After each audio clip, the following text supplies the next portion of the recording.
Get ready for the dictation. Start.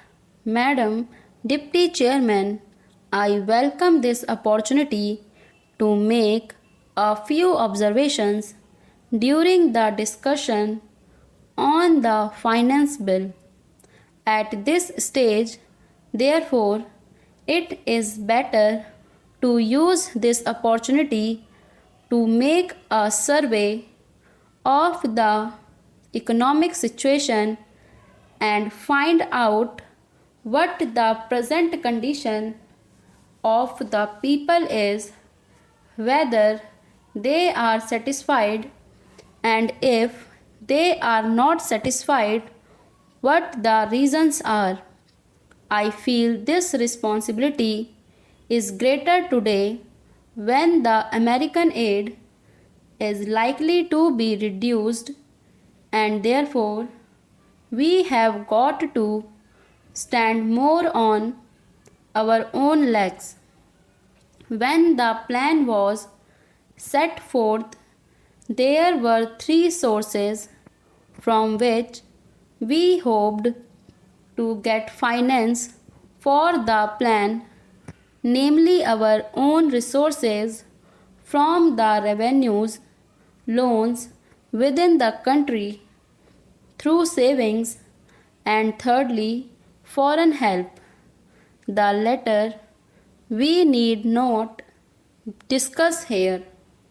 If we study the accomplishments of the plan and the resources that it has been possible to raise, we cannot deny that our expectations have not been fulfilled, and we have therefore to find out the reasons which have led to that situation. Here, incidentally, I would like to touch in a sentence or two the entire theme of the speech of Mr. Bhupesh Gupta.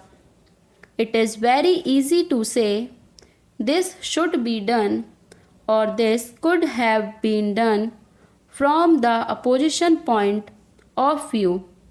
But I would like to ask him a question and he can reply to it later in some other speech, whether in Russia it would be possible for anybody not in the debate in the parliament but even outside to utter a single sentence against the government policy.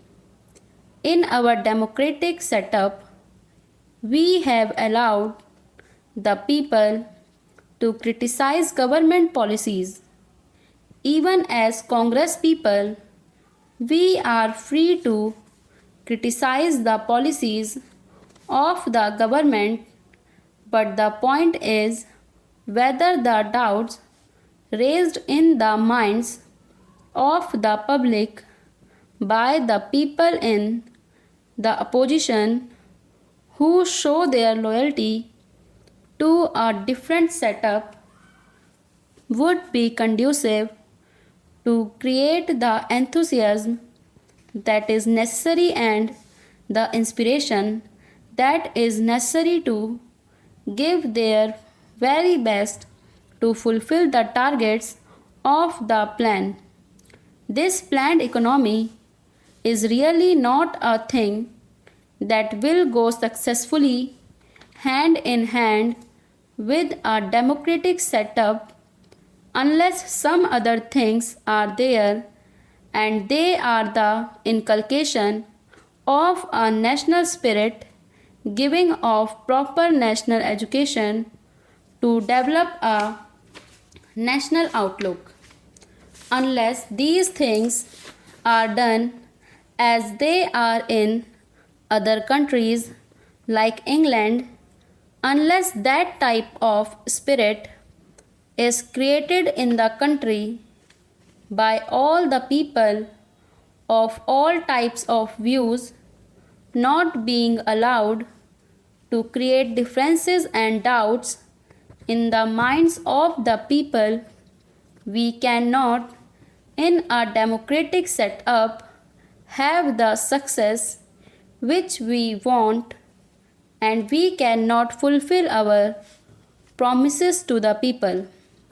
Without going further into that aspect, which really came to my mind as a result of the long speech of Mr. Bhupesh Gupta, I would like to make a few suggestions so that a proper attitude towards giving of one's best to the plan and to raise the national economy can be developed.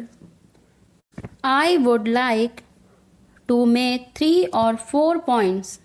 Firstly, we have to see that we take steps to check corruption at any level, whether it is among the people in the public sector or among the officials.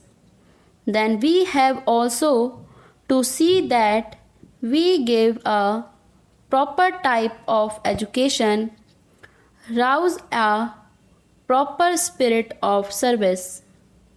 We must also check the trends for inflation and also lay stress on austerity so that the people will feel that there is something at stake.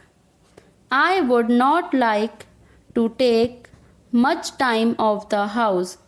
The main problem in our country is the growing population, and in spite of all the efforts that are made to raise the standard of living and raise production, etc., the results are not as easily perceptible as they should have been.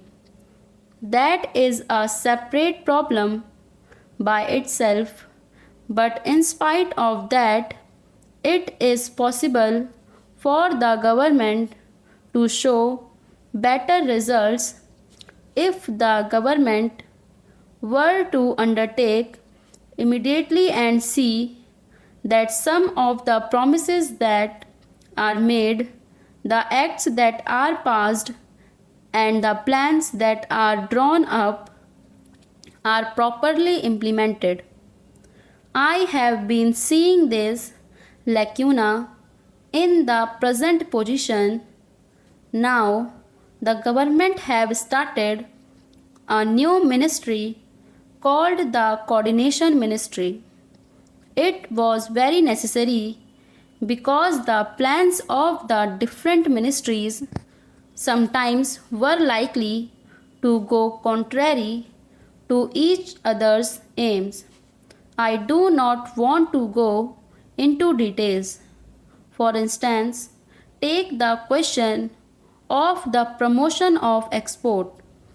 A commodity may be exported, but the price of that commodity in the country to the consumer may go on rising. Who is to see to that? Take tea, for example. It had to be exported, and nobody was there to see whether there was enough tea for consumption in the country and what was the price at which it was available to the consumer in the past.